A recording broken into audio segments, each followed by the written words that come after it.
चलिए अब हम लोग न्यूमेरिकल्स पे चलते हैं। एग्जाम्पल 2.1 एंड 2.2 ऐसे दो क्वेश्चंस कर रहे हैं अभी हम लोग। Example 2.1, calculate the potential at a point P due to charge 4 × 10⁻⁻7 coulomb located 9 centimetre away. इसका पहला पार्ट है calculate the potential at a point P due to a charge. Charge की वैल्यू हमें दी हुई है 4 × 10⁻⁻7 कूलम और इससे 9 सेंटीमीटर की दूरी के ऊपर कोई पॉइंट P होगा।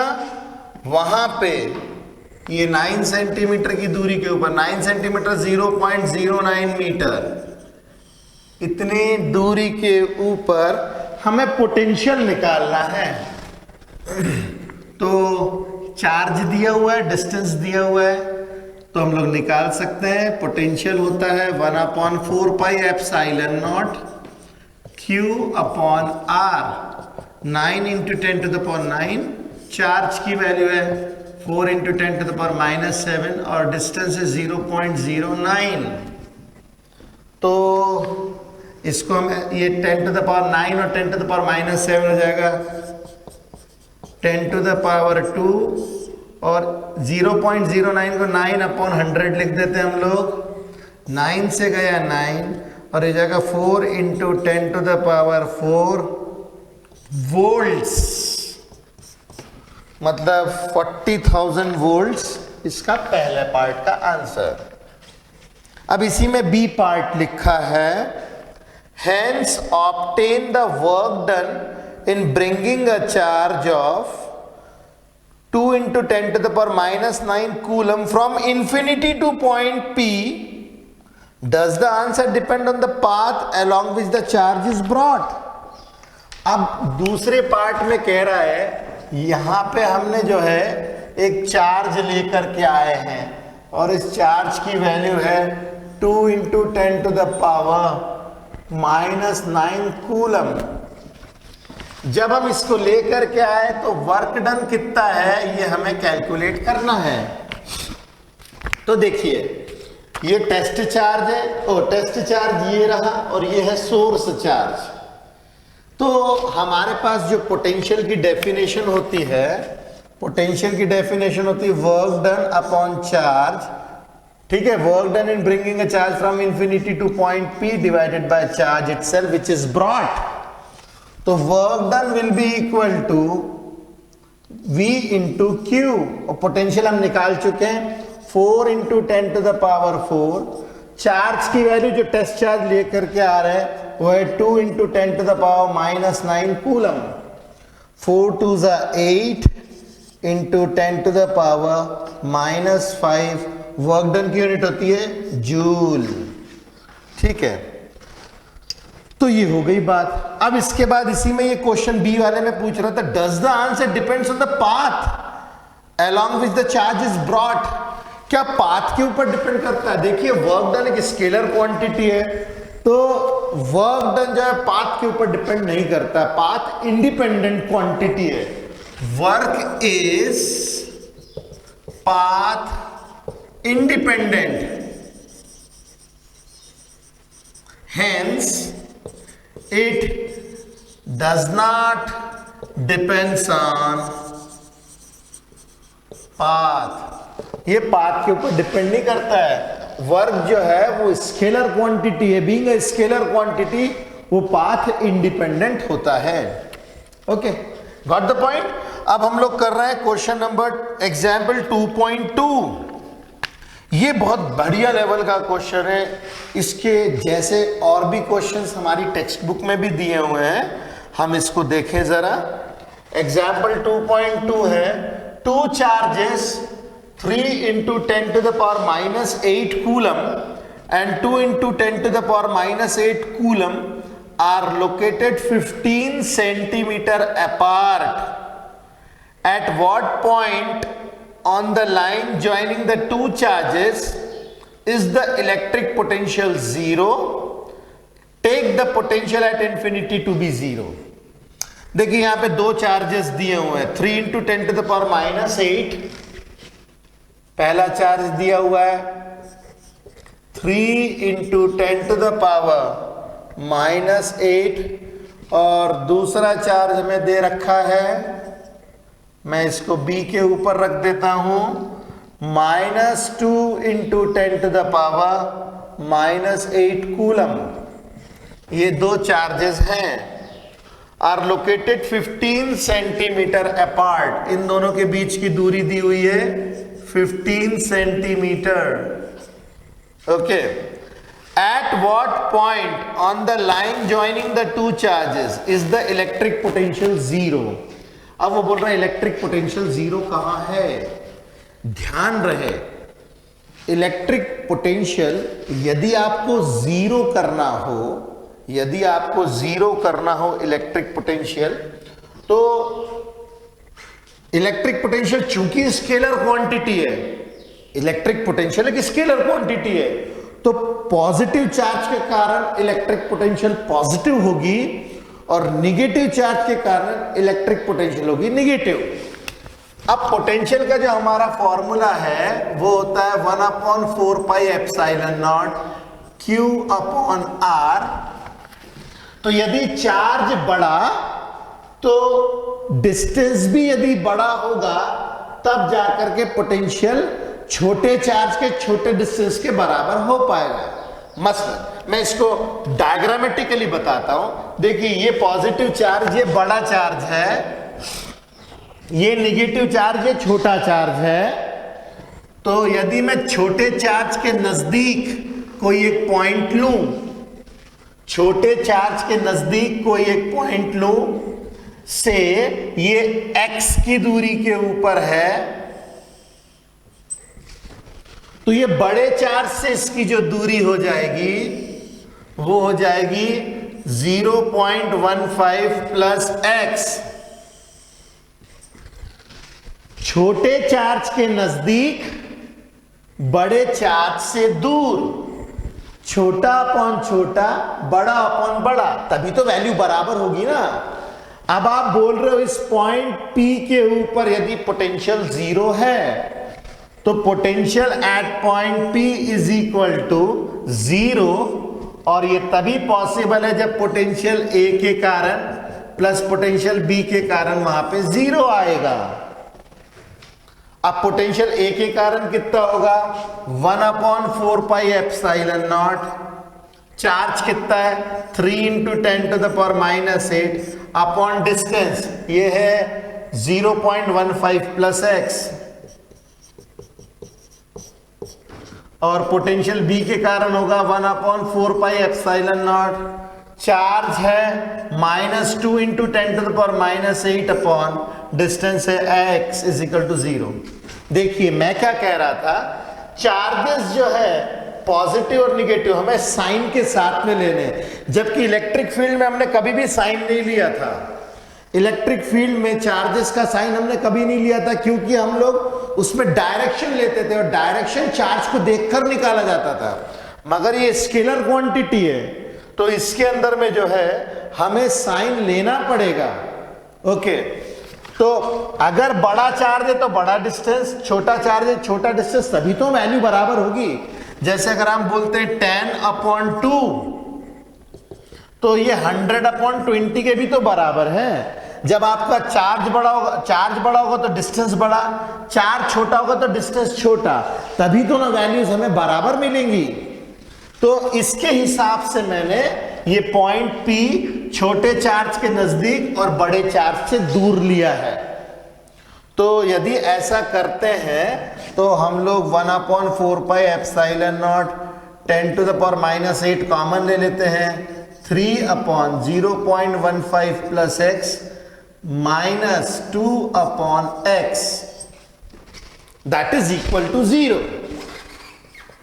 अब ये तो जीरो हो नहीं सकता क्योंकि तो कांस्टेंट है, इसका मतलब इसे ही जीरो होना पड़ेगा। 3/0.15 plus x that is that -2/x is equal to 0। 3/0.15 plus x is equal to 2/x। जरा सा इसको सॉल्व करेंगे हम लोग तो हमें क्या मिलेगा, 3x बराबर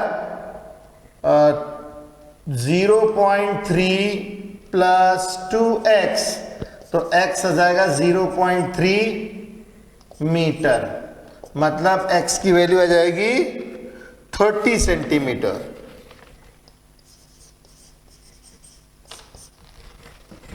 ओके, तो ये इसका पहला मतलब 30 सेंटीमीटर की दूरी के ऊपर आपको पहला वो पॉइंट मिलेगा जहां पे पोटेंशियल जीरो, इसे नल पॉइंट भी कहते हैं। अब मैं एक और सिचुएशन बताता हूं। जैसे मैंने P पॉइंट यहां लिया था वैसे एक पॉइंट मैं ले सकता हूं Q यहां पे। Q कुछ इस तरीके से लेना है कि वो छोटे चार्ज के नजदीक हो और बड़े चार्ज से दूर हो। तो मान लीजिए ये डिस्टेंस ले लेता हूं मैं y। अगर ये डिस्टेंस y होगा तो ये वाला जो डिस्टेंस होगा वो होगा 0.15 माइनस y। अभी भी मैंने पॉइंट Q को भी छोटे चार्ज के नजदीक लिया है, बड़े चार्ज से दूर लिया है, तभी तो ना आपको पोटेंशियल जीरो मिलेगा। तो ऐसे दो पॉइंट्स हो सकते हैं, एक पॉइंट इन दोनों के बाहर, एक पॉइंट इन दोनों के अंदर, इन सच अ वे दैट ये दोनों ही केस में छोटे चार्ज के नजदीक होगा पॉइंट और बड़े चार्ज से दूर होगा। तो एक आंसर तो मेरा आ गया 30 सेंटीमीटर। एक और मैं आंसर निकालता हूं, पोटेंशियल Q के ऊपर भी जीरो है, तो potential due to A plus potential due to B is equal to zero. ऐसा भी लिख सकते हैं, potential at A, potential due to A plus potential due to B is equal to zero. अब पोटेंशियल ड्यू टू A कितना निकलेगा भाई, 1/4 pi epsilon not Q 3 into 10 to the power -8 divided by distance है 0.15 minus y plus 1/4 pi epsilon not minus 2 into 10 to the power -8 upon y, that is equal to zero. इसमें 1/4 pi epsilon not हमने लिया common, 10 to the power -8 लिया common, 3 upon 0.15 minus y minus of 2 upon y, that is equal to zero. उसी तरीके से ये तो constant है, ये तो जीरो हो नहीं सकता, इसे ही जीरो होना पड़ेगा। 3 upon 0.15 minus y minus 2 upon y is equal to zero. 0.15 minus y that is equal to 2 upon y, तो 3y is equal to 0.3 minus 2y, तो ये हो जाएगा 5y इज इक्वल टू 0.3 और y हो जाएगा हमारे पास कितना 0.3 अपॉन 5, तो हो जाएगा 0.06, मतलब 6 सेंटीमीटर। ये तो मीटर में आया। अब इस क्वेश्चन में जो सोचना है वो ये कि हमें दो दो आंसर क्यों आ रहे हैं, ऐसे दो पॉइंट्स क्यों मिल रहे हैं। तो दो पॉइंट्स इसीलिए मिल रहे हैं क्योंकि ऐसी दो लोकेशन से जो छोटे चार्ज से नजदीक की दूरी पे है और बड़े चार्ज से बड़ी दूरी पे है, एक बाहर भी हो सकता है और एक अंदर भी हो सकता है। ओके, तो चलिए फटाफट आप इसे कीजिए, फिर हम आगे के न्यूमेरिकल्स करेंगे।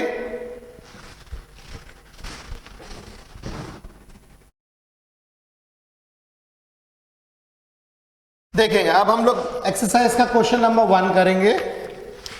ये क्वेश्चन बिल्कुल उसी के जैसा जैसा हमने भी सेकंड एग्जाम्पल देखा था। इसमें क्वेश्चन नंबर 2.1 एक्सरसाइज का इस क्वेश्चन में लिखा है 2 charges 5 into 10 to the power -8 coulomb and -3 into 10 to the power -8 coulomb. 5 into 10 to the power -8 coulomb और दूसरा चार्ज दिया हुआ है हमें B के ऊपर -3 into 10 to the power -8 coulomb, इन दोनों के बीच की दूरी है 16 सेंटीमीटर, मतलब 0.16 metre. Two charges 5 into 10 to the power -8 coulomb and -3 into 10 to the power -8 coulomb are located 16 centimeter apart. मैंने इसको मीटर में कन्वर्ट कर दिया। At what points, point या points on the line joining the two charges is the electric potential zero? Exactly वैसा ही question है जैसा अभी हमने किया था। आगे बोल रहा take the potential at infinity to be zero, same वैसा ही क्वेश्चन है। तो इसके अंदर हम लोग जो है अगेन ऐसे दो पॉइंट्स लेंगे। पहला पॉइंट लेंगे हम लोग यहां छोटे चार्ज के नजदीक बड़े चार्ज से दूर, पॉइंट P छोटे चार्ज से नजदीक बड़े पॉइंट चार्ज से दूर, इसको ले लेते हैं हम लोग X। तो ये हो जाएगा हमारे पास 0.16 प्लस x, करेक्ट। और दूसरा पॉइंट हम लोग का होगा यहां पे कहीं तो भी, तो Q छोटे चार्ज के नजदीक बड़े चार्ज से दूर, इसको ले लेंगे हम लोग y, और ये वाला डिस्टेंस हो जाएगा 0.16 माइनस y। ओके, अब हम लोग को P और Q के ऊपर बताया गया है कि पोटेंशियल जीरो है, तो potential at point P is equal to zero, potential due to A plus potential due to B ये हो जाएगा zero, potential due to A आएगा 1/4 pi epsilon not 5 into 10 to the power -8 divided by distance है 0.16 plus x, और दूसरे charge के कारण है 1/4 pi epsilon not -3 into 10 to the power -8 divided by x, that is equal to 0। Similarly जैसे अभी तक हम लोगों ने किया था 1/4 पाई एप्सिलॉन नॉट कॉमन लेना है, 10 टू द पावर -8 कॉमन लेना है, 5/0.16 plus x 3/x that is equal to 0। Similarly जैसे हमने किया था ये 0 हो नहीं सकता, इसे ही होना पड़ेगा, 5/0.16 plus x is equal to 3/x। Equal to 0 करेंगे तो ये इक्वल टू के उस तरफ चला जाएगा, ये हो जाएगा 5x इज इक्वल टू 6 3 18 का 1 48 0.48 प्लस 3x, तो 2x बराबर 0.48, तो x बराबर आ जाएगा 0.24, मतलब 24 सेंटीमीटर। अच्छा, x की वैल्यू अगर 24 सेंटीमीटर है तो ये दूरी हो जाएगी 40 सेंटीमीटर, मतलब मैंने यहां BP निकाला है, ये जो BP निकला है मेरा वो निकला है 24 सेंटीमीटर, तो AP जो निकलेगा वो निकलेगा 16 centimetre plus 24 centimetre that is 40 centimetre, मतलब दोनों से अपन ने दूरी निकाल दी। ये P के ऊपर, अगर इसी प्रकार में Q के ऊपर निकालू पोटेंशियल जीरो है तो A के कारण प्लस B के कारण जीरो होगा, और बेहतर लिखना चाहते हो तो ऐसा भी लिख सकते हो आप, पोटेंशियल Q के ऊपर A के कारण, पोटेंशियल B के ऊपर Q के ऊपर B के कारण, ये दोनों का सम जीरो होगा, ऐसा भी लिख सकते हैं, ज्यादा बेहतर दिखेगा।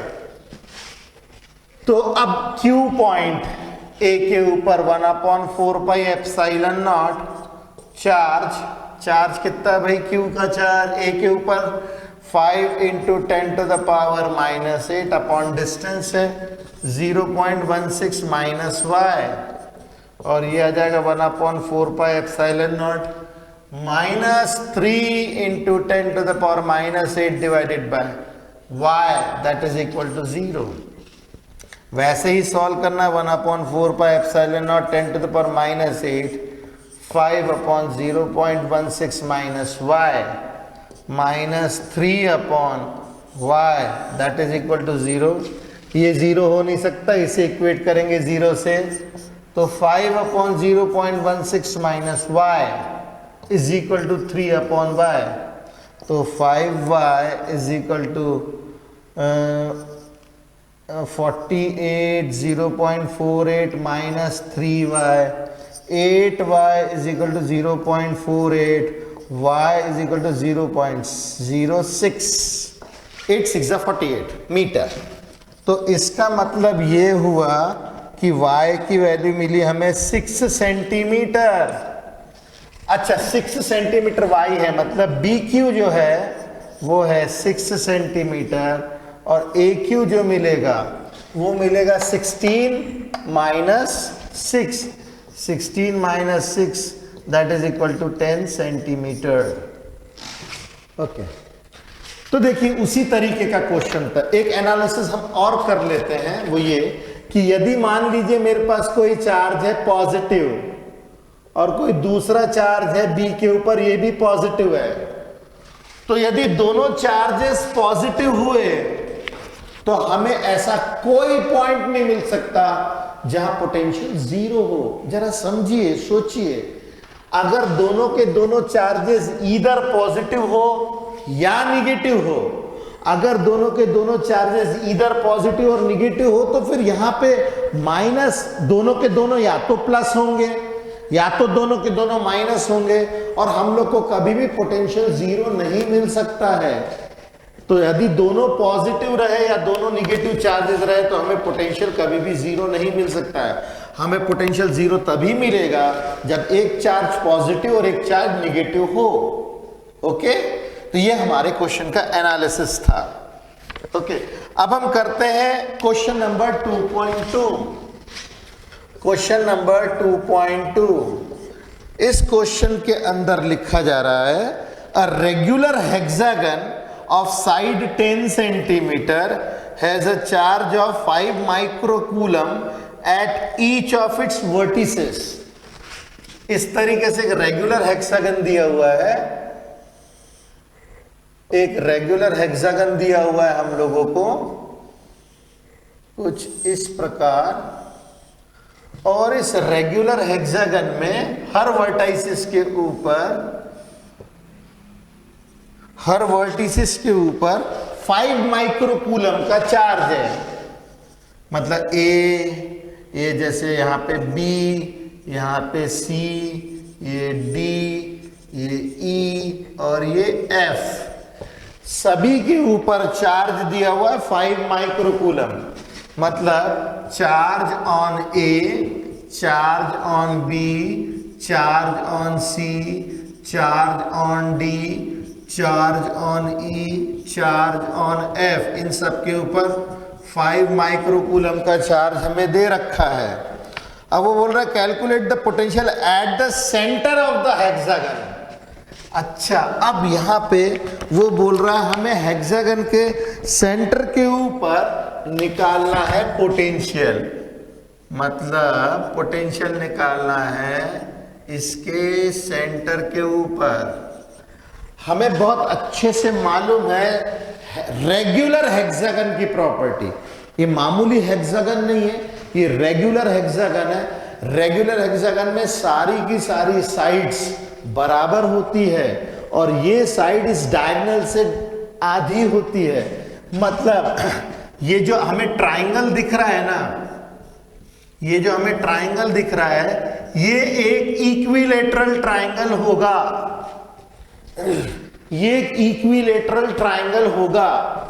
ये जो ट्राइंगल है ये इक्विलेटरल ट्राइंगल होगा, और इक्विलेटरल ट्राइंगल में सभी साइड्स बराबर होती हैं।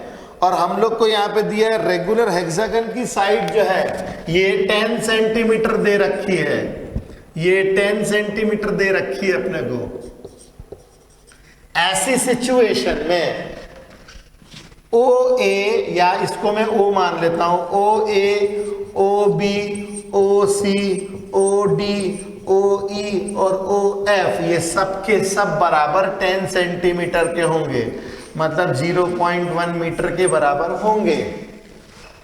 ओके, तो O के ऊपर अपने को निकालना है पोटेंशियल कितना है, तो potential at O that will be equal to potential due to A, potential due to B, potential due to C और D और E और F सबके कारण होगा।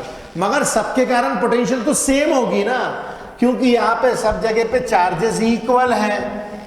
तो ऐसे सिचुएशन में हम लोग लिख सकते हैं 6 times potential due to A, 6 times वो होगा 1/4 pi epsilon naught charge upon distance. Charge कितना है 5 माइक्रो कूलम, माइक्रो का मतलब 10⁻⁻6 अपॉन डिस्टेंस है 0.1 मीटर। तो ये आ जाएगा हमारा 6 इंटू 9 इंटू 10⁻⁹, ये हो जाएगा 5 इंटू 10⁻⁻6 इंटू 10। 0.1 को 1/10 हम लोग लिख सकते हैं। तो देखिए बड़े आराम से आ जाएगा 5 6 30, 9 3 27, 270 इंटू 10⁻9, 10 में से 6 गए 4, मतलब 2.7 इंटू 10⁻6 वोल्ट्स इसका आएगा पोटेंशियल। ठीक है, अब हम लोग कर रहे हैं क्वेश्चन नंबर 2.13। देखिए हम लोग क्वेश्चंस जो है सिस्टमैटिकली करते हैं, जो टॉपिक पढ़ते हैं उसके बाद ही वही क्वेश्चंस उसके करस्पॉन्डिंग क्वेश्चंस करते हैं। क्वेश्चंस करने से हमें थ्योरी के बहुत सारी चीज़ों के बारे में जो मतलब ऐसे लिखा रहता है जिसे समझ में नहीं आता, हमें वो चीज़ समझ में आती है। न्यूमेरिकल्स करना ज़रूरी है, हम प्योर थ्योरी के ऊपर बेस्ड कॉन्सेप्चुअली क्लियर नहीं हो सकते हैं। ओके, तो ये बहुत ज़रूरी है कि आप न्यूमेरिकल्स करें। अब हम नेक्स्ट क्वेश्चन करेंगे, क्वेश्चन नंबर 2.13। क्वेश्चन नंबर 2.13 ये क्वेश्चन है, a cube of side b has a charge Q at each of its vertices. Determine the potential and electric field due to this charge array at the center of the cube. अब मैं एक cube बना देता हूं, ये cube का front face बनाया है मैंने, ये क्यूब का फ्रंट फेस और क्यूब का जो बैक फेस है, पीछे वाली फेस, इसको मैं यहां पे बनाता हूं। ये बैक फेस बनाई मैंने क्यूब की।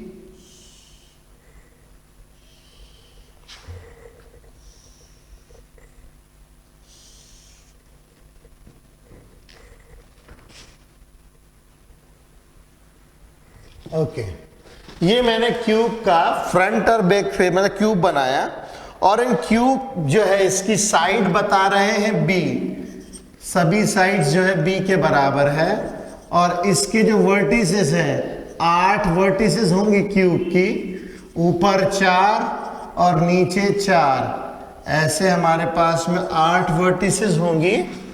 और इन 8 वर्टिसेस के ऊपर चार्ज रखा है क्यू का, हर वर्टिसेस के ऊपर रखा हुआ है चार्ज क्यू का,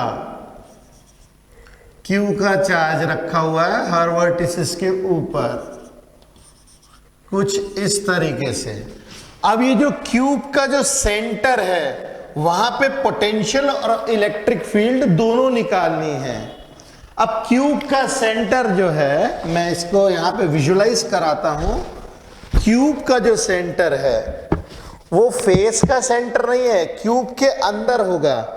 ये जो क्यूब की डायगोनल होती है, डायगोनल ऑफ अ क्यूब, मैंने एक इस तरफ पकड़ के रखा है और एक इस तरफ का कॉर्नर। जो डायगोनल ऑफ अ क्यूब होगा वो क्यूब के अंदर होगा, और जो डायगोनल ऑफ क्यूब होता है उसका फॉर्मूला होता है length square plus breadth square plus height square का अंडर रूट। तो जो डायगोनल ऑफ क्यूब होगा, जैसे मैं यहां पे ले लेता हूं, ये यहां से लेकर के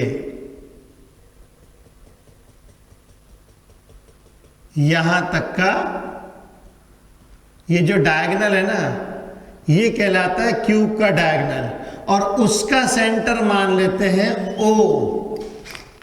क्यूब का डायगोनल जो है उसका सेंटर मान लेते हैं O, और O के ऊपर हमें पोटेंशियल और इलेक्ट्रिक फील्ड निकालनी है। तो सबसे पहले तो डायगोनल निकाले हम क्यूब का। डायगोनल ऑफ क्यूब जो आएगा वो आएगा हमारे पास कैसे, अंडर रूट में length square, breadth square, height square, और सब b के बराबर ही है। तो b square plus b square plus b square का अंडर रूट, ये आ जाएगा 3 times b square under root 3 times b. मगर डायगोनल तो हमें इतनी मिली है ना, हमें तो ये डिस्टेंस चाहिए, इस चार्ज से जो है इसकी दूरी, इसका आधा हो जाएगा। डायगोनल आ रहा है √3 टाइम्स बी, तो जो मिड पॉइंट आ जाएगा √3b अपॉन 2 आएगा। तो ये जो distance of O from each charge, सभी चार्ज से इसकी दूरी हो जाएगी √3b अपॉन 2। ओके, अब यहां पे चार चार्जेस ऊपर है और 4 चार्जेस नीचे है, और सभी चार्ज की दूरी सेंटर से है बराबर। ऐसी सिचुएशन में जो पोटेंशियल एट O आएगा that will be equal to 8 times potential due to each charge. एक चार्ज के कारण जो पोटेंशियल आएगा उतना ही पोटेंशियल इनटू 8 करेंगे, क्योंकि 8 चार्जेस है तो उतना टाइम्स जो है हमें पोटेंशियल मिल जाएगी। तो ये आ जाएगी 8, 1/4 पाई एप्सिलॉन नॉट चार्ज दिया है Q अपॉन डिस्टेंस है √3b अपॉन 2। ठीक है, तो ये हो जाएगा 2, इससे मल्टीप्लाई आ जाएगा 8/4 पाई epsilon not Q upon √3 times b। ये आ जाएगी हमारे पास पोटेंशियल। अच्छा, इलेक्ट्रिक फील्ड कैसे निकालेंगे? इलेक्ट्रिक फील्ड निकालने के लिए हम लोग O के ऊपर एक टेस्ट चार्ज एज्यूम करेंगे, और वो जो टेस्ट चार्ज है पॉजिटिव वाला, उसको ये चार्ज रेपेल करेगा इस डायरेक्शन में, और ये चार्ज भी रेपेल करेगा ऑपोजिट डायरेक्शन में। तो डायगोनली जो अपोजिट चार्जेस हैं वो अपना एक दूसरे का इलेक्ट्रिक फील्ड कैंसिल करेंगे, ये वाले ऑपोजिट कैंसिल करेंगे, ये वाले भी कैंसिल करेंगे, और सब चार्जेस एक दूसरे की इलेक्ट्रिक फील्ड कैंसिल करेंगे। तो जो चार्जेस केप्ट